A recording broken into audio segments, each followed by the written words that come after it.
Good afternoon, everyone, and thank you for joining us today. My name is Celeste Cardoza Comer, and I'm a counselor at El Paso Community College. And presenting with me today, we have Miss Laura Cimental Medrano, as well as Miss Catherine Guerra, who are both academic advisors with our dual credit department at EPCC as well. Okay, we are really excited to share some really great information and initiatives that are happening through our dual credit department. But before we get into the great stuff, I'm going to give you all a little bit of background about our college and our dual credit department.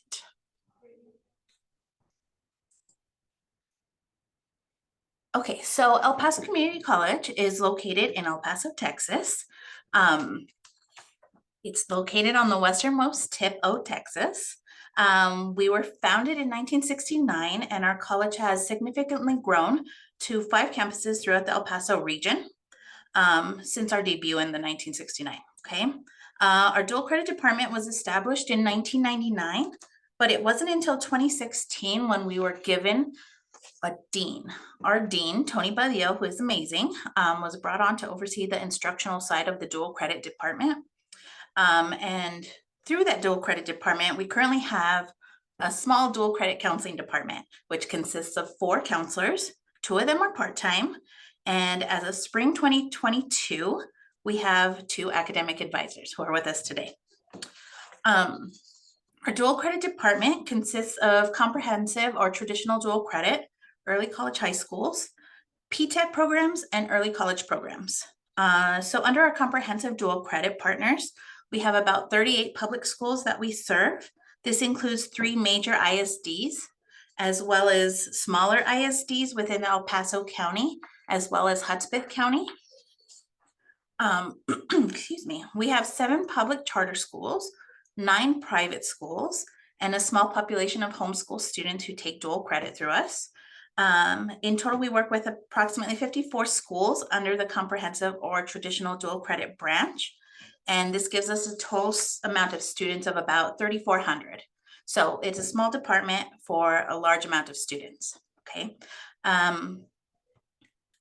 So I'll go into some numbers. Numbers, sometimes they're a little bit boring, but I'll try to keep it swift, okay? So why am I sharing these numbers with you all? I'm sure that many colleges, such as ours, experience a slight decline in enrollment due to the corona pandemic. Tons of people, lost a lot of enrollment.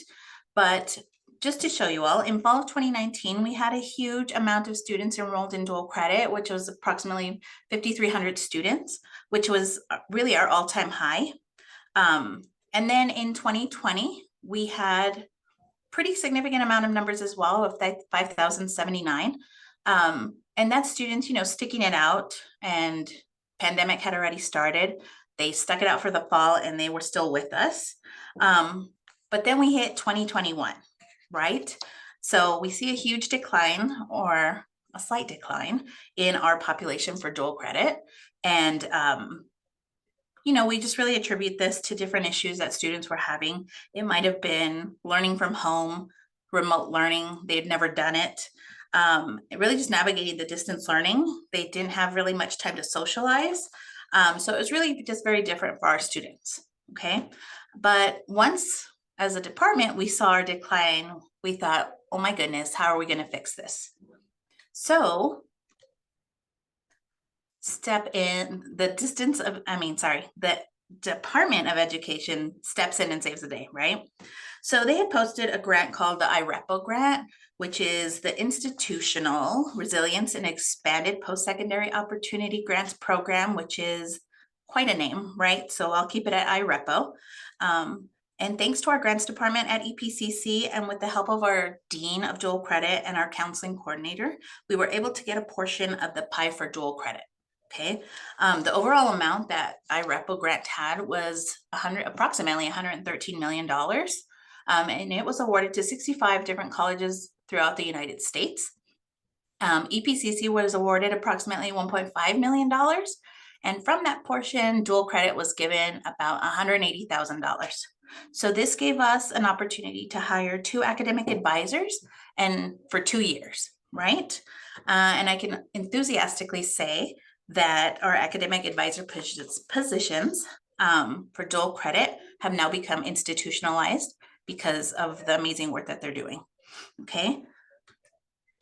So enter our academic advisors. In 2022, Ms. Guerra and Ms. Cimental Medrano started with us, and they began their journey with dual credit. Okay. Ms. Cimental Medrano and Ms. Guerra have been working nonstop to help provide students with substantial information to make informed decisions for the students who are really navigating advanced academics, because there's so many options out there for them these days. And before I hand everything over to the ladies, I just want to say that dual credit had never really had advisors before. They really didn't know. There was no blueprint on what they needed to do or any guides on what they were supposed to do. So most of the stuff that these ladies have been doing, their efforts, have really brought forward entirely by them. So they were the planners, they were the go-getters, they made all of this happen. And really, we can attribute it to their dedication to really helping students. So without further ado, I'm going to hand it over to Miss Laura Cimental Medrano, so she can really give you more in-depth information about what they are doing with our high school students and even our middle school students. Okay. Okay, thank you, Celeste. Thank you. So my name is Laura Medrano. I am an academic advisor for the Dual Credit Early College High School program here in El Paso, Texas. And basically, when like Celeste was saying, when we came in, basically there was no defined job description of exactly what we were supposed to do. So we kind of started becoming really innovative in our ideas. The first thing we wanted to do, if Celeste can go to the next slide.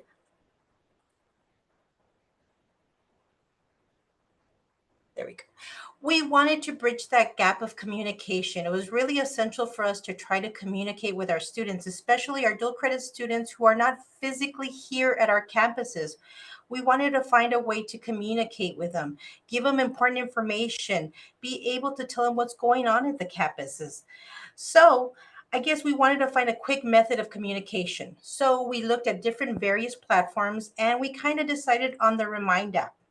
On the Remind Mat, we wanted to find a quick method for communication to keep them informed on our school events, announcements, activities, but also to feel incorporated and be part of El Paso Community College, because that was a big thing, is that since they're not physically here on campus, we wanted to make sure that telling them, hey, you are an EPC student, you are El Paso Community student, so you are part of us. Everything that's going on in the campuses, you can actually participate in. So that was a really important thing. Of course, with the age of technology, we wanted to find a platform that students felt comfortable with and are maybe familiar with. And of course, easy for us to utilize. So we decided on using the Remind application because many of our local ISDs and even some of our college instructors were already using this form of communication to actually communicate with their students. So we thought it would be a quick and fast way to contact our students via text message or email. So nowadays we know that students are pretty much attached at the hip with their phones. They're permanently attached. So we wanted an app where we can directly communicate with them.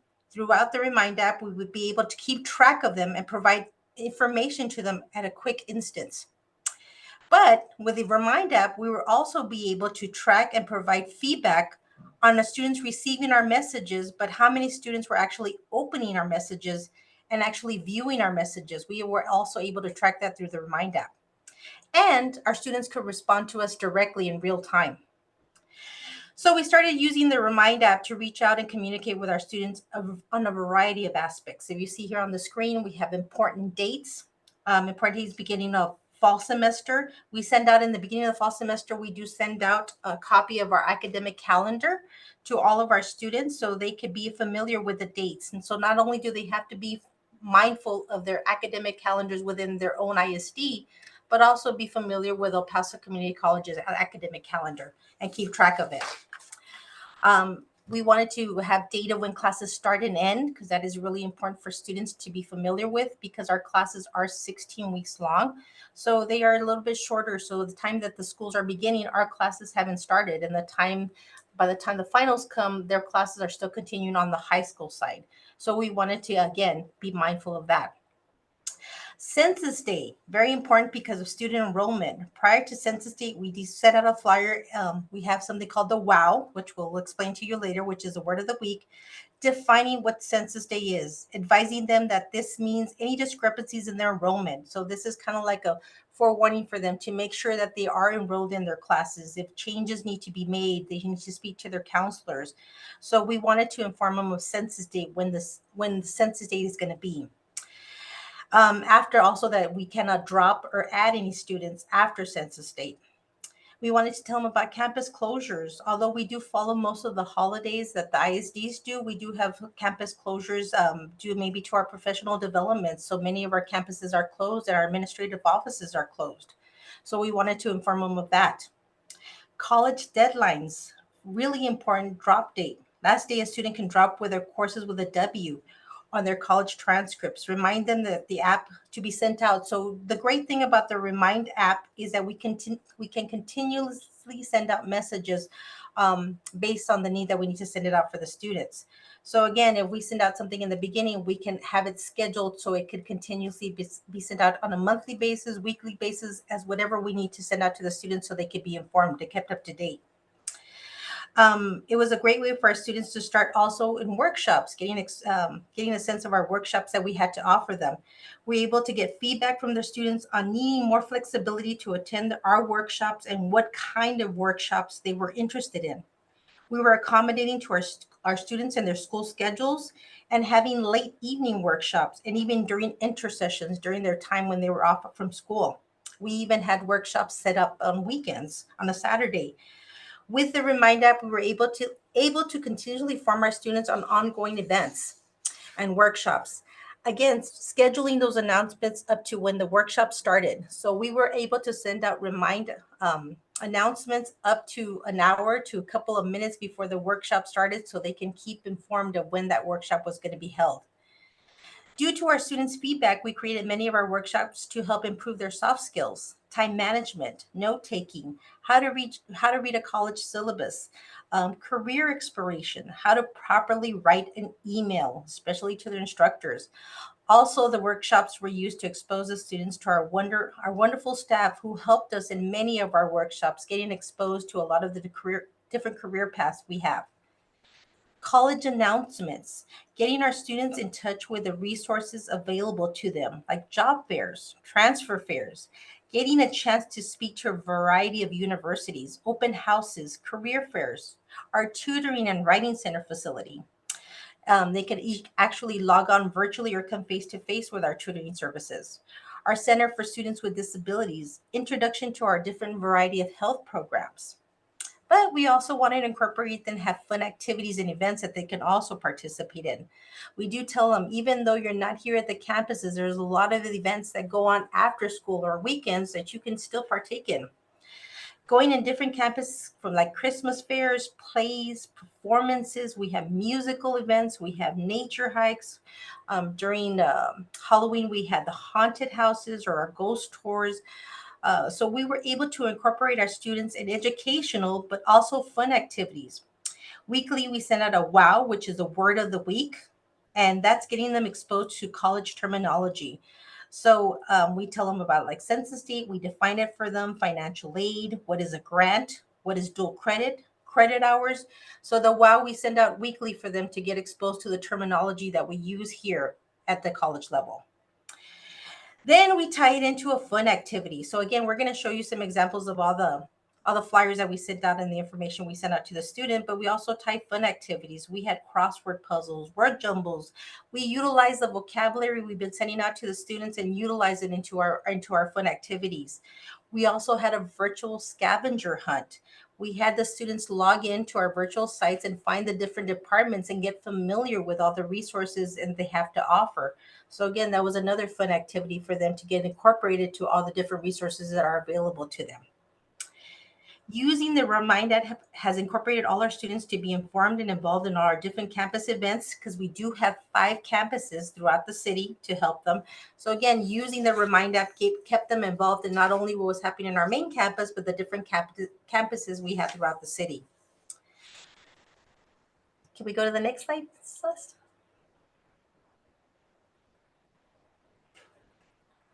Okay, so these are some of the dates to remember. Again, like we had mentioned before, the important announcements of census date, back to school when our classes start. Really important, the last day to drop a course. When classes begin, we do have mini semesters, scholarship opportunities, and again, the very beginning, like I was stating before, we do send out the academic calendar every school year so they can have a copy of our calendar of all the events of when school starts, important dates that they need to be informed of. Next one. And the workshops that we've held for our students. Like I said, we've taught them a lot of soft skills, note taking, time management. We've had stress management during finals, navigate through their degree works. Degree works is something that we have in real time. It's like a copy of their transcript so they can actually see the courses that they've taken.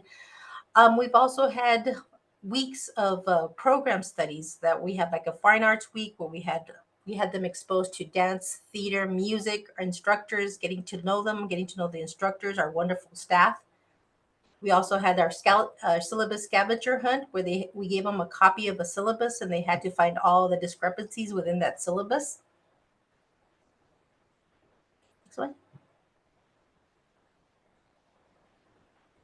Next slide. Thank you. College announcements and oops, you went too fast. College announcements and resources really important, like job fairs, transfer fairs. Our services, our tutoring and writing services, our Center for Disabilities just had a fair.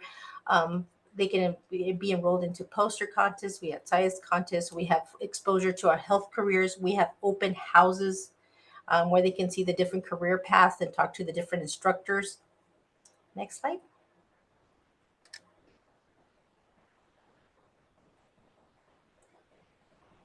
And of course, just a little example of the fun activities and events. We did have a word jumble where we took the word of the week and they had to figure out the words that they had been exposed to. We also had a crossword puzzle where we had them find the terminology.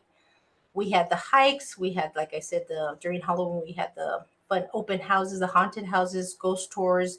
This is an example of the word of the week that we send out every week. During the intersession, we also send out forms of the core curriculum.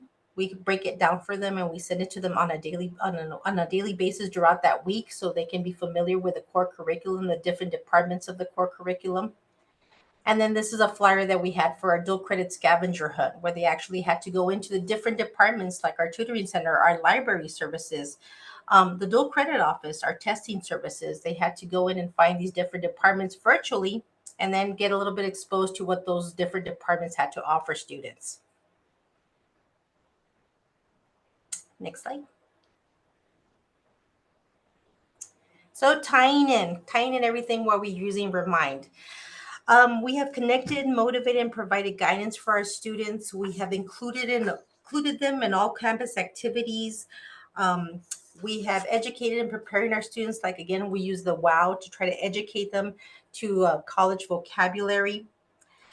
We were keeping up by using Remind and the technology that most students are familiar with. We have a fast communication on both sides, so we can send out information quickly, but we can also respond to students quickly. We can respond to them in a timely manner. So when we send out something and they ask questions, they can respond to us and we respond to them pretty quick. We can answer individual student questions or we can have group communication. So again, if you have a group that wants to send out a message, we can do that, or we can send individual responses to certain students. Plan scheduling. So our communication is continuous and important. Announcements can be scheduled either in advance or ahead of time, and they can be continuously sent out to the students so they can keep in mind when the events are going to be taking place. If a student does not continue taking dual credit courses or graduates from high school, they can opt out of the system and archive it, or they can continue receiving messages, up to date updates, so they can stay informed of what's going on at the campuses. It was really important for us to help assist our first generation students who may need that extra support to navigate through the college experience, especially when they have that support, that family support at home, but they still maybe they have no exposure to college before. So again, we were helping a lot of our first generation students who this is their first time taking a college courses, help navigate through the college experience. We utilize our student orientation sessions to expose them and get them enrolled into our Rebind app. So if we can show that slide, Celeste. This is a slide during our new student orientations. We do show it up to them and we have them sign up during the orientation so we can make sure that they're on there. And again, so we do tell them that this is for you, for your information, that you'll get announcements, updates, workshop information. Again, anything that's pertinent to them, we go ahead and have them sign up during their new student orientations. Now I'm going to hand it to Ms. Catherine Guerra. All right, thank you very much, ladies. So another big initiative that we've taken on, aside from bridging those gaps digitally, virtually, but also recruitment and bringing more of an on presence or bringing more of an EPCC presence to our campuses within our community here. So we wanted to focus on recruitment. Many students and their families know about the awesome opportunities that we have for early college and P-TECH programs. I mean, they practically sell themselves. You're walking away with an associate's degree, certification, licensure. So those are awesome opportunities and absolutely a great option for a lot of our students. However, there is a part of our population that don't always know that there's another opportunity to earn college credit, a more flexible opportunity with dual credit. And a lot of these students, maybe those are your kiddos that don't know what they want to major in. They're unsure about post-secondary education. Or we have students that are extremely active in athletics and organizations and maybe do not have the time available to dedicate to a full early college program. Or we have some students who are sophomores and juniors and they think, oh, it's too late. I didn't do early college. I don't have the opportunity to earn that college credit. So we want them to be aware of you have multiple opportunities and different fits for whatever it is that you're looking for in your educational journey. So we focused a lot of our efforts on building that in-person presence at our high schools, and now we're starting to expand to our middle schools. We provide campus community presentations. We're working on ways to connect with parents. And then of course, our very, very important district partners that we've been working on building those relationships as well. So at the high school campuses, we work with those individual counselors to provide recruitment presentations, often working with those teachers that provide us with that valuable, precious classroom time. We've had a lot of success pairing with courses where the content is already focused on college and career readiness. So we kind of dovetail with those courses, supplement their efforts, and also promoting our program and giving those high school students the opportunity of earning dual credit for those who are already sophomores and juniors and maybe even their last semester of their senior year. We've also started to expand our efforts to our middle schools. We find that many of our 8th grade students feel really overwhelmed with the process of going over into the high school. They're uninsured or they're uninformed about all of the different wonderful opportunities they have for earning college credit in high school. So we want them to be more prepared for those decisions and to have those conversations. So we talk to them about their program or our program. We talk about college placement standards. So in the state of Texas, universities use something called the Texas Success Initiative Assessment, the second version, testing them on reading, writing, and math. Some of our districts have our students taking that in 8th grade and having conversations with students. What exam did you take? Do you know what it's for?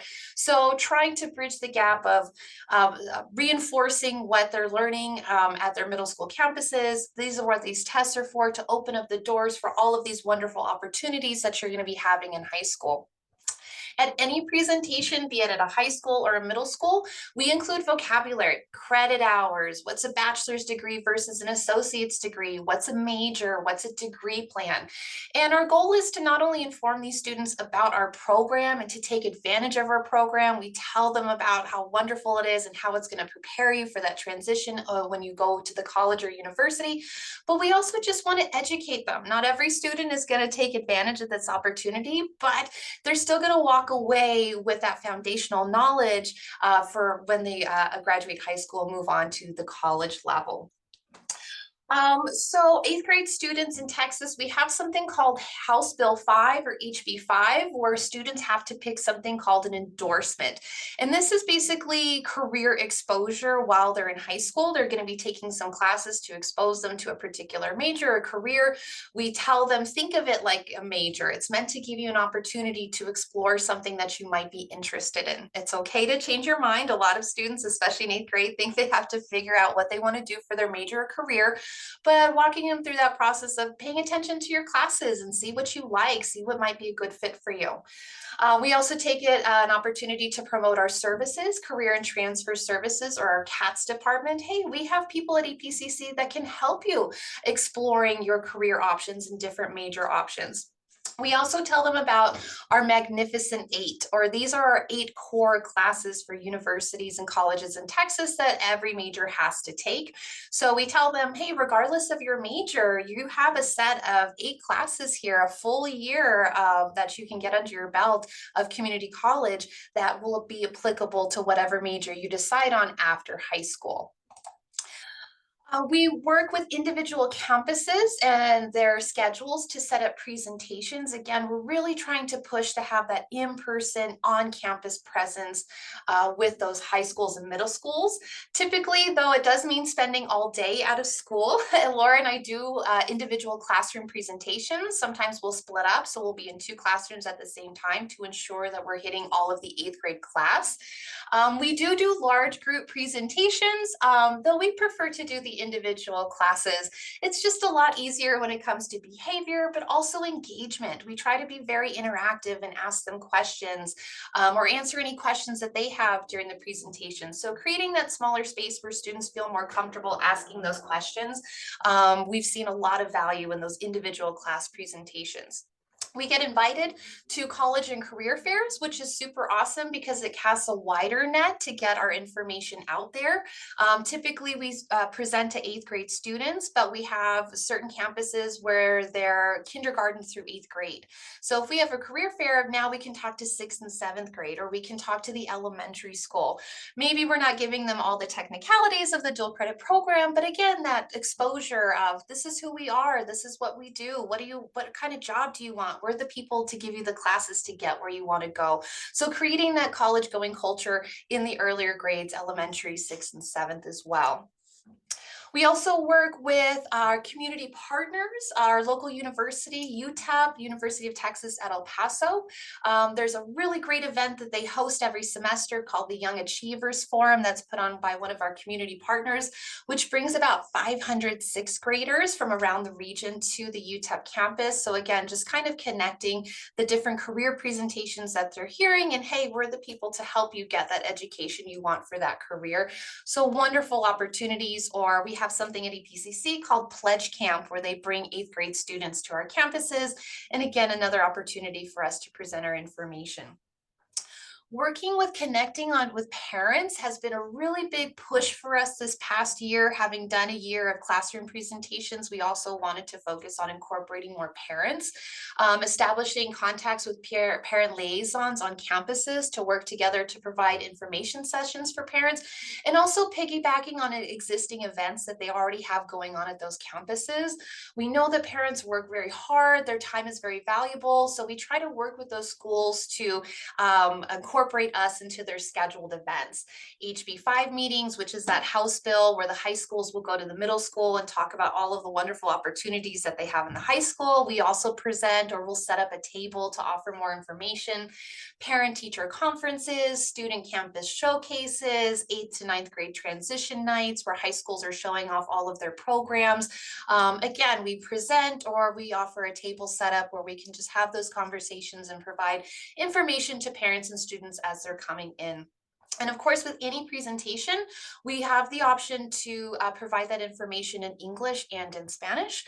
Either we'll do 2 separate sessions, or we have Laura, who is our wonderful in-house interpreter, and we work together on providing information for parents who need to get that. And lastly, we have another new community partner, Creed, and they provide virtual information sessions and workshops for parents in the evening. So again, trying to cater to a wide variety of different schedules and cast a very wide net on who we're getting our information out to. And the last partnership that we've been working on is with districts. So when we first started visiting middle schools, that was very, very new. And there were a couple of barriers to getting us to schedule a presentation. This was very new. Who are you? What information are you going to go over? I need to talk to my administration. So what we did was we reached out to district lead counselors, and they facilitated meetings for us to meet with all of the middle school counselors or all of the high school counselors so we can introduce ourselves, go over a presentation, answer any questions. That way we can make that process a little bit more smooth when we're requesting to come to a campus, or now those counselors are reaching out to us for scheduling those events. So just making it a little bit easier. We're all on the same page, and building those relationships and opening up more opportunities for more campuses that we can go to. We have some upcoming projects that we were working on. Our department is playing around with something called an EPCC Day, where counselors and advisors pick high schools to go to. Again, recruitment, but also just having conversations with students. If they need any help, have questions, we can provide that for them. Collaborating with our departments here on campus, recruitment, we have something called the Student Bridge Campaign that recruitment uses to send out mass texts and mailing campaigns. So we're hoping to utilize what they're doing and target our middle school parents and high school parents that don't know about dual credit. And Latino Literacy Nights, this is something one of our big districts is working on with their middle school. These are events for families and students, again, working with those opportunities already established to get our information out there. Next slide, Celeste, thank you. Oh yes, so here's us at some of our events. The first one, Service Learning, that's one of our EPCC campuses. Laura and I, we work really hard. We know students don't always want to sit and listen to a presentation about college credit. So we try to make it interactive, ask questions. We have a quick game at the end where they're able to win some prizes, which they really love. The middle picture here, it's one of our career days. Again, we work with those middle schools, but sometimes those campuses have kindergarten through all the way to 8th grade. So absolutely, let's participate. Let's talk about, let's start fostering that college going culture. Hey, EPCC, you've seen us. And my big hope is that they've seen us in the elementary, will see us again at the middle school. And then by the time they're in high school, they know who we are. We've been to your campuses and now we're your advisors. And the last picture there on the right is at a student orientation. Every new dual credit student has to attend a new student orientation every year. And this is a great way for us to meet those students, go over any policies, procedures, introduce ourselves, and answer any questions that they have. So what are some challenges? Like Celeste said, this is a new position, but we have a lot of freedom and flexibility, which has been great, but there are some challenges that come along with this. The number of districts that we serve, just geographically, it's a very large region, building those relationships, fostering a college experience for students who aren't necessarily at our campuses. And then of course, student advocacy, which is difficult at the high school. It's difficult with traditional college students as well. So as Celeste mentioned at the beginning of the presentation, we partner with 8 districts. We span 2 counties, private homeschool students. Geographically, we have students that span from our far west district, Anthony ISD, to Sierra Blanca and Del City. That's like 120 miles. So they may not be close to an EPCC campus. They're outside of El Paso City proper. So building an on-campus presence is a challenge, though we are making greater strides. This year, we've expanded our travel to some of our rural communities a little further east, Fabens, San Eli, Tornillo. Working with many districts also poses some challenges because they all have different schedules. Most of our districts here are on a year-round schedule. But they kind of stagger those dates as well. So working with different schedules, different policies, different procedures. For example, our 3 big districts, 2 of them will administer that Texas Success Initiative assessment to 8th graders. The other one, they make it in high school. So just working and knowing our different campuses, different policies, and different high schools offer different dual credit courses, or they may have students start their freshman year or wait till their junior year. So we do have to work with those and navigate those differences that we have. building relationships, education, especially following the height of the pandemic. We've seen a lot of turnover, not just necessarily with educators, teachers, but also those counselors, retirements, reassignments, and of course, adding additional dual credit counseling duties onto an already busy counselor. They may not always have time to reach out to us, or we're here to support them, but they don't always know that they can reach out to us. So building those relationships has been really, really important. And like I said, going to the middle schools has been something new. So requesting to go to their campus and asking to be part of their events is something that has been slowly embraced, but we're seeing it, we're being incorporated more and more into those campuses. Once counselors and teachers hear the presentation, they recognize the value of the information we're providing or how we're supporting their efforts that they're doing already. Like I said, we've had a lot more success scheduling events. For example, we have a middle school that we're going to tomorrow that we've been to multiple times already this year. 8th grade classroom presentations, student showcases, parent information meetings, parent-teacher conferences. Later on in the spring, we're scheduled to speak with their 6th and 7th graders. So again, we're having a lot of success. Of course, how do you bring a college experience to students who are not physically on our campuses, or they're taking online courses, which is a big challenge. Like Laura previously spoke on, we're trying to bridge those gaps with Remind, offering opportunities that we can create for those students, but trying to incorporate them into our clubs or organizations, our events that are open to them, as well as our traditional students. Even having interactions like student advising, typically that's all handled by the high school counselor, and for the most part, students are taking those general education courses that they need. However, sometimes we do see those instances where students are taking additional courses or courses that may not be applicable to the major that they want to pursue. We're fulfilling high school requirements with extra courses that we don't necessarily need on the college side. So being able to give that information can prove challenging sometimes. Of course, parent involvement is something that we've been focusing a lot more heavily on this past year, providing more opportunities for parents. But it's really difficult scheduling with busy schedules, or we see from middle school to high school, parent involvement drops off a little bit. So again, just trying to find those events that on the campus or those community organizations to support our efforts to reaching more parents. And lastly, of course, always the challenge of advocacy, informed, empowered students. I know we think of dual credit students as college students. We're taking college classes. We treat them like any other. However, the reality, they're still high school students, and they're still learning a lot of these skill sets, maturity, time management, organization. At the same time, they're taking these courses. Also, we're dealing with students who are used to a more virtual setting, or maybe a little bit more introverted, have a hard time asking for help. This is all new, a little bit overwhelming. We know we can't do everything for them, but hopefully we're doing a good job of empowering them with tools, opportunities, and knowledge to advocate for those courses or when they need that help. Connecting them with resources, flyers, workshops, activities, or guiding them to resources and contacts for whatever help they need. Trying to break down and demystify what is a major, what is a degree plan, or even just imparting that confidence. A lot of these high school students don't think they're smart enough to take a college class. This isn't for me. Why should I take advantage of it? So just having those conversations and getting to spend that time is really, really helpful.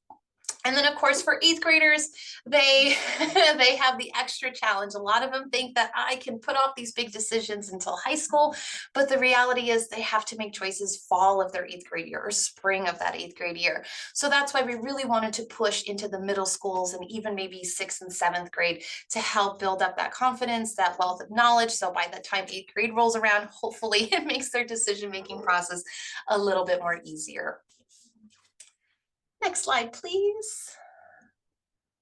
So while yes, we have some challenges, we are very, very optimistic, and we're also just looking forward to building upon and continuing our efforts, working with our district and campus partners. We hope to establish those annual recruitment presentations, hopefully again be incorporated to more important events, open up more presentations to 6th and 7th grade students.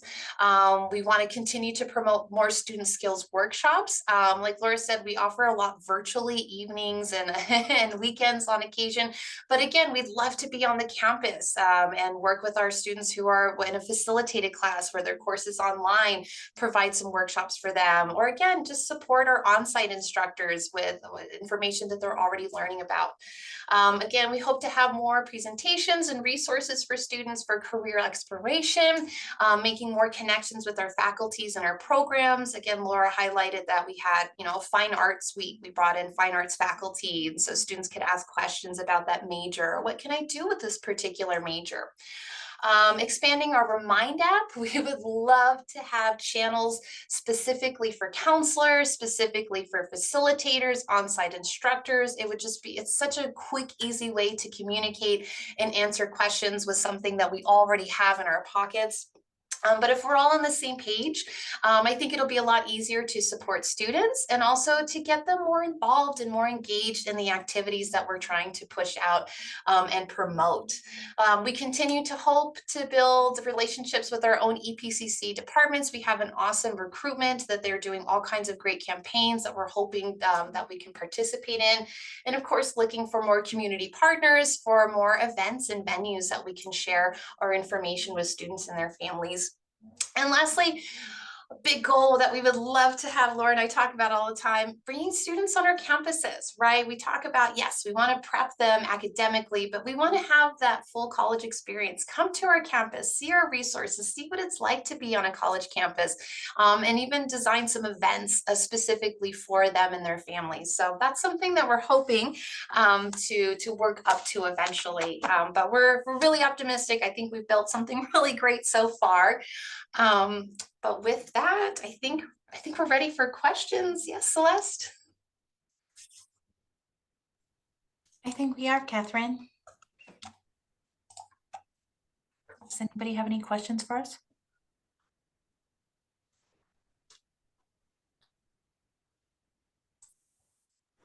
I think you answered the ones on the chat already, right?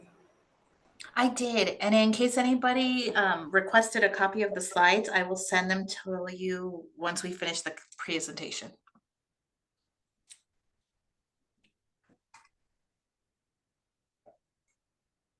Okay, well, if nobody has any questions, we appreciate you taking time and listening to our presentation and joining us.